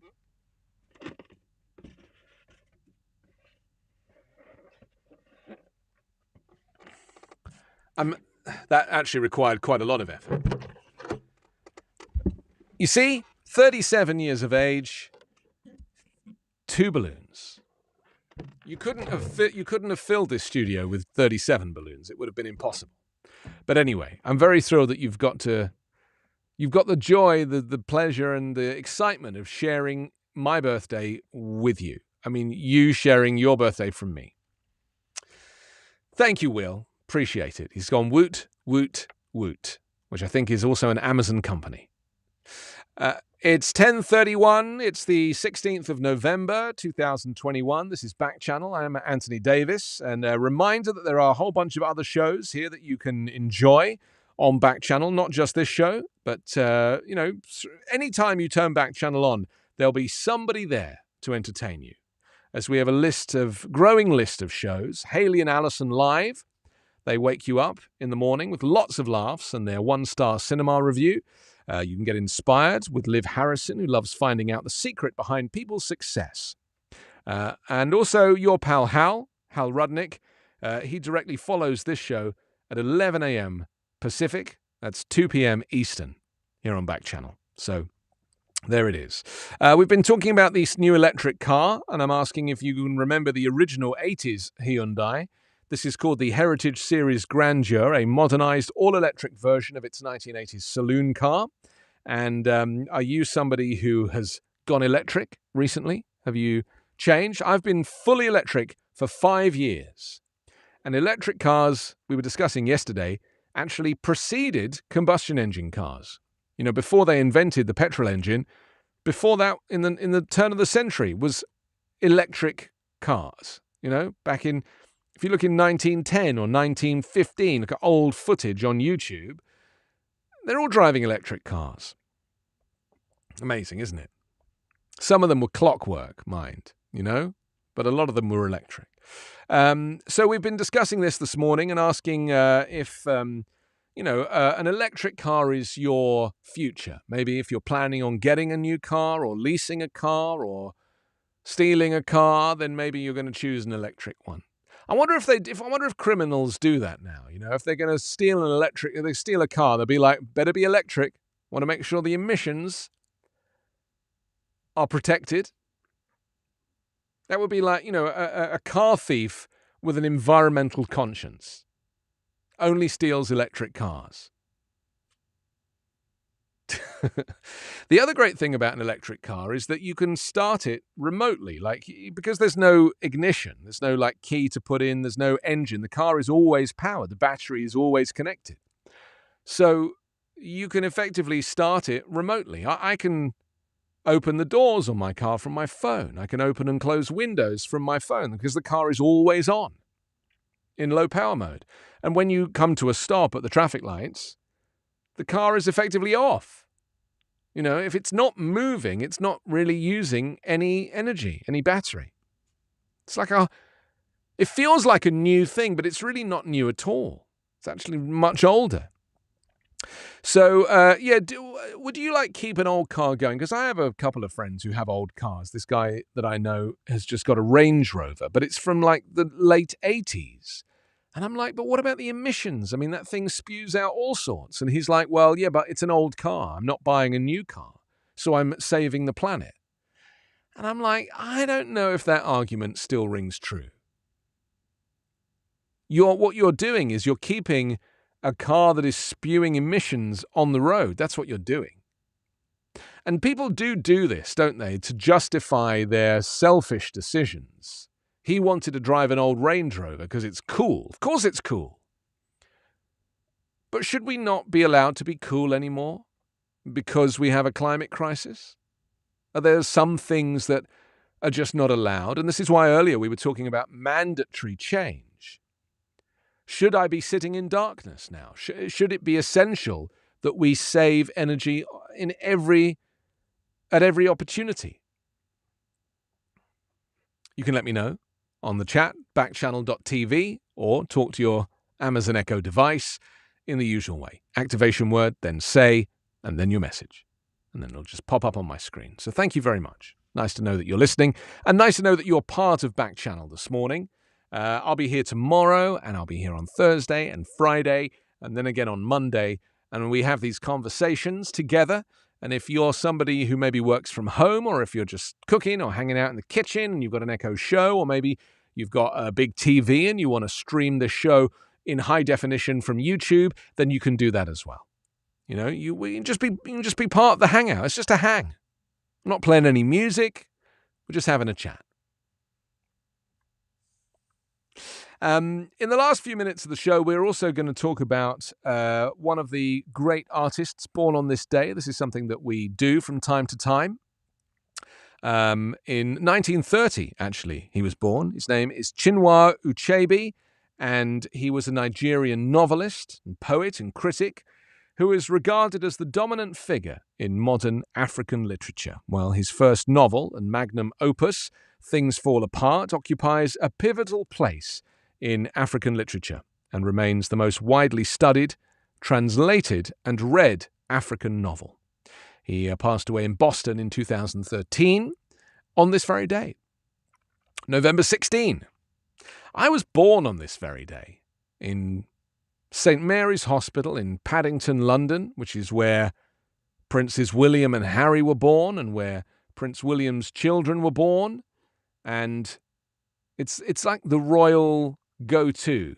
Well, their posh wing, the Lindo wing, where the royal family have their baby. I was not born in the Lindo wing. I was born in the National Health Service wing, which is just on the other side of the building, where there is very little care. They just pop out babies and then send you on your way. But it's nice to know that I have some kind of royal connection, in some way.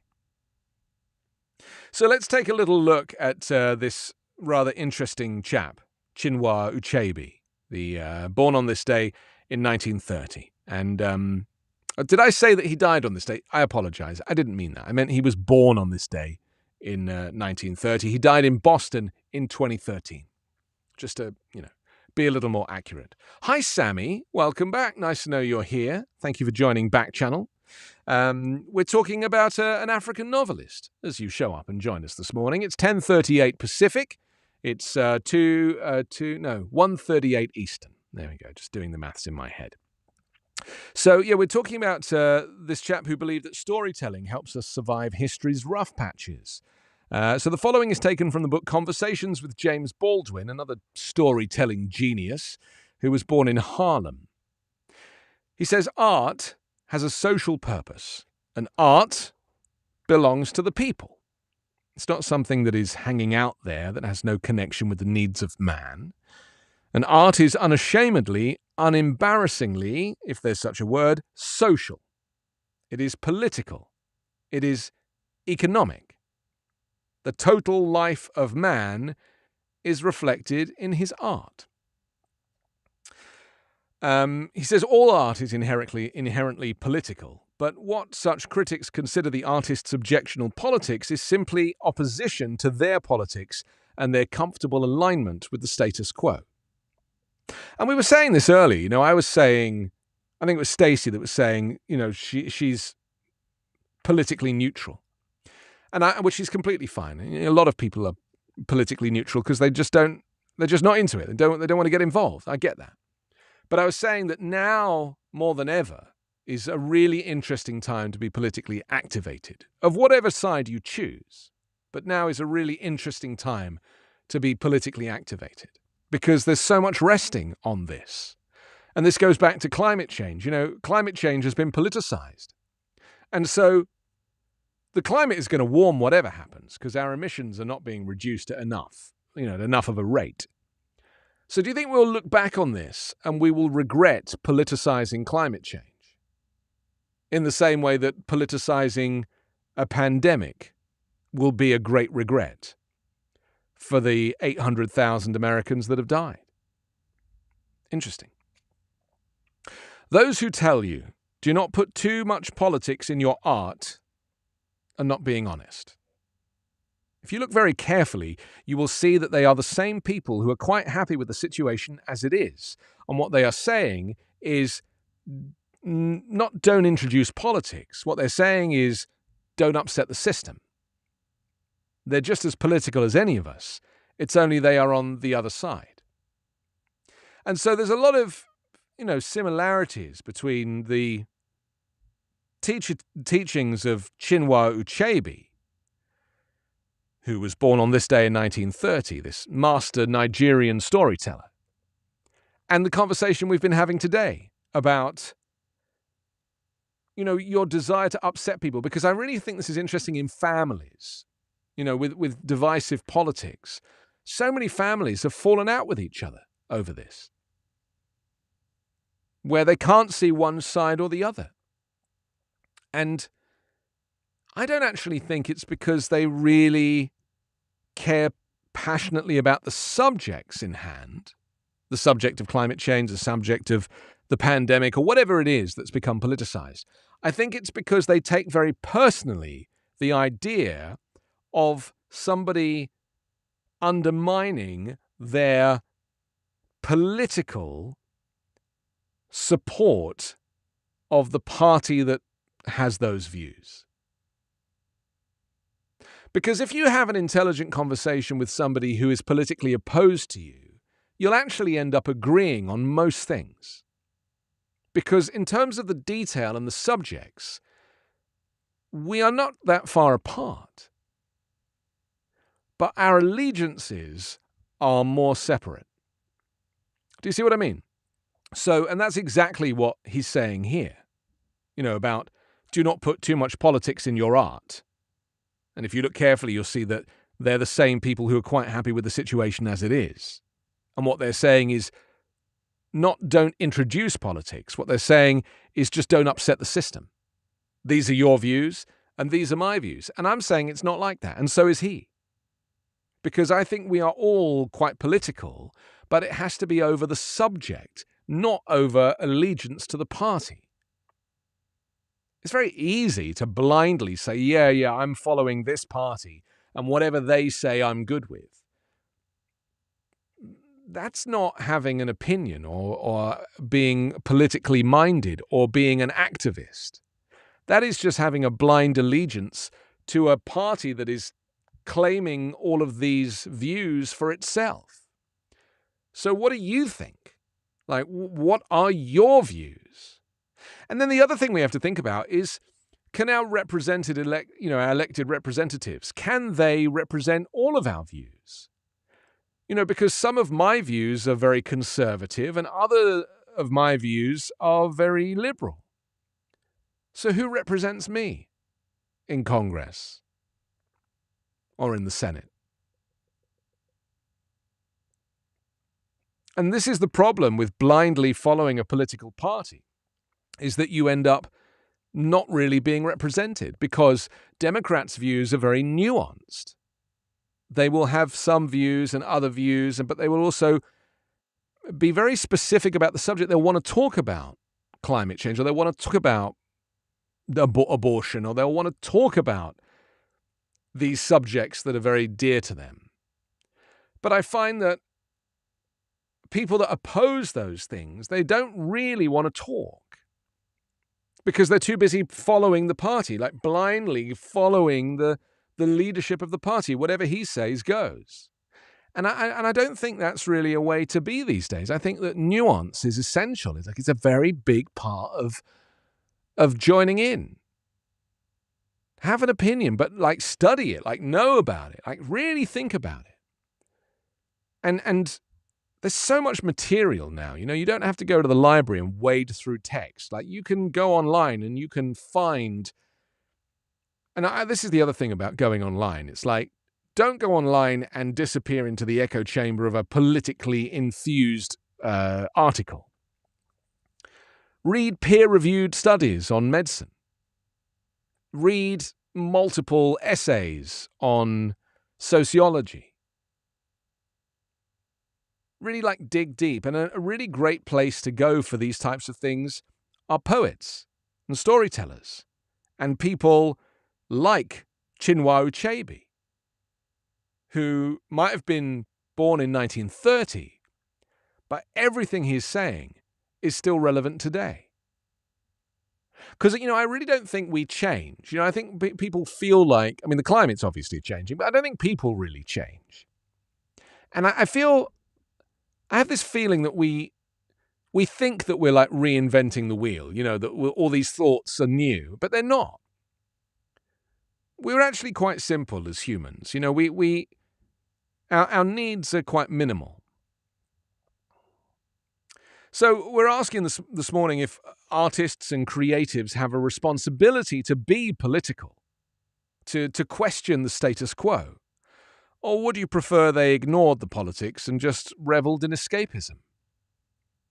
And if an artist, a singer, for example, held different political views and challenged your belief system, would you stop going to their concerts? Would you stop listening to their music? Or would you be able to draw a line and separate the two? I had this with Michael Jackson, with all of the allegations against him. And obviously I have a view on that. And so I was like, can I listen to his music anymore? And actually I decided that I can. I can separate the man and the art, the artist and the human. I can make that separation enough. And Man in the Mirror is just such a great song. It's very hard not to still listen to that and think it's amazing. I can't really watch him so much now. I'm less interested in maybe seeing him on a video, but I'm definitely able to listen to the audio.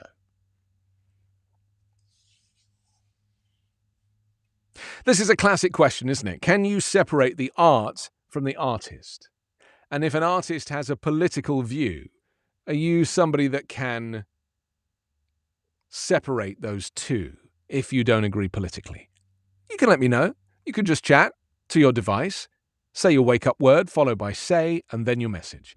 You can also use our chat facility at backchannel.tv. It's a whole website that it doesn't require login. You just go to it and you just type in your message. And you can do exactly the same with YouTube. If you're watching on YouTube, we have a live stream on YouTube. There's a comment section there, and you can message, and that comes up here as well. And so however you want to communicate with the show, you're welcome to. Or you can just passively listen and enjoy. Because I've always felt that, that's a very big part of like listening to the radio or listening to people talk or even listening to a priest give a sermon. It's just nice just to kind of soak it all up. Just take it on. Process it. Think about it. You don't really have to reply straight away. It's not that necessary. But if you would like to, I'm here for you. Easy peasy. Okay, let's get back to this. Oh, Carla's back. Hi, Carla. Welcome back. Producer Carla is producing the show from London in England. I'm in Los Angeles, California. So many people listening to this show. Leo, who is in... Where does it say Leo is? I can't see. Will, California. Guard, thank you for joining us. Dylan, Benjamin, Johnny, Sammy as well. It's like a Backchannel community this morning. So thank you for spending your time with me. Don't forget, after me, which is in 10 minutes' time, your pal Hal will be here. And I always make a point of watching your pal Hal's show myself. I enjoyed him yesterday, very much indeed, and so hopefully you'll do the same. Should we do a little recap on what we've been discussing in this show in case you missed it? Let's go right back to the beginning at 11 a.m. Pacific this morning. We were talking about the Carl Rittenhouse trial and flooding as well. If you know how to prepare for a flash flood or an earthquake or a natural disaster or something like that.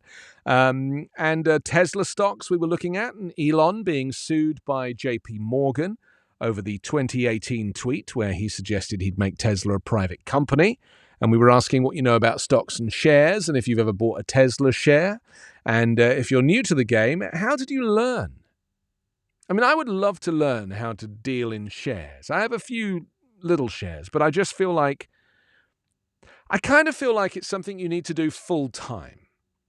Do you know what I mean? Like it's something you need to take on as a vocation to get really good at anything. I don't think there's any trick to kind of getting rich quick.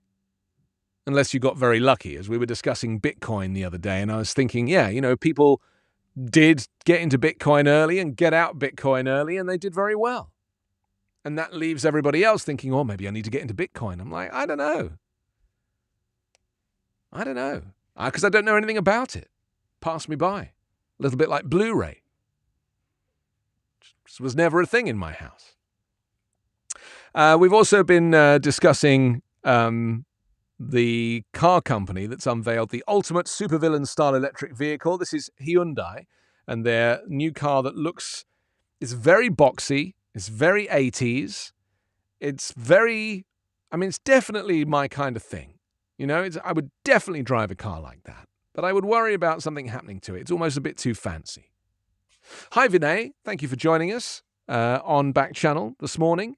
Vinay is in Amman. Where is Amman? In Egypt? Are you in Amman, Egypt? Oh, this is fantastic. I mean, I really do feel this is quite something. I don't know that it is. I don't know. Can you even get Backchannel in Egypt? Maybe you can on some other platform, Maybe Egypt's state television is rebroadcasting Backchannel. Aiden's here, Doctor's here. Thank you, guys. Nice to see you. Aiden's in California, Doctor's in Minnesota. I'm Anthony Davis. It's the Anthony Davis Show. We're just a couple of minutes away from the end of the show, so thank you for showing up 2 hours late. Tomorrow, I would absolutely love to spend the morning with you, but if you could come a little earlier, then we can spend a bit more time together. Because, it's very important to me that we get quality time. Two minutes at the end of it's not enough for me. I need you. So, Sammy, Vinay, Aiden, Doctor, Leo, Will, see you tomorrow. 9 a.m. Pacific, noon Eastern. That's where we're going to be. And then finally on the show, after discussing electric vehicles, I'm just doing a little recap on what we were doing on the show today. We also looked at the morning papers. We do that every morning. We were looking at newspapers from Wisconsin and the Wall Street Journal, and we were going all over. So that's another big part of the show, is seeing what the newspapers are saying and trying to kind of translate what they really mean. Because there's always an ulterior motive. And then finally, we were talking about Chinwa Uchabi, the Nigerian storytelling legend, who was born on this day in 1930, November 16, which is also my birthday. So I share a birthday with Chinwa Uchabi. And also the actor Griff Rhys Jones. He's a British actor. You'll know him. He's been in a bunch of stuff. Big fan. So we've been taking a look at one of his conversations. This is Chinwa's conversations with another storytelling legend, the Harlem-born James Baldwin. And we've been trying to kind of analyze what it is that they mean when they talk about art and politics being essentially connected, and why we shouldn't feel aggrieved that an artist is making a political point, because it's not their prejudice, it's ours. Okay, that just about wraps up the Anthony Davis Show for this Tuesday morning, a birthday morning here on Backchannel. Thank you so much for joining me. I will come back tomorrow morning at 9 a.m. and we'll do it all over again. Different newspapers, different stories, different subjects, but hopefully you will be the same. So, Dr. Aidan, Vinay, Sammy, Leo, Will, Gard, Dylan, Benjamin, Stacey, Johnny, and anybody else who's joined us on Backchannel this morning, join me tomorrow. And stay with us right now for your pal Hal next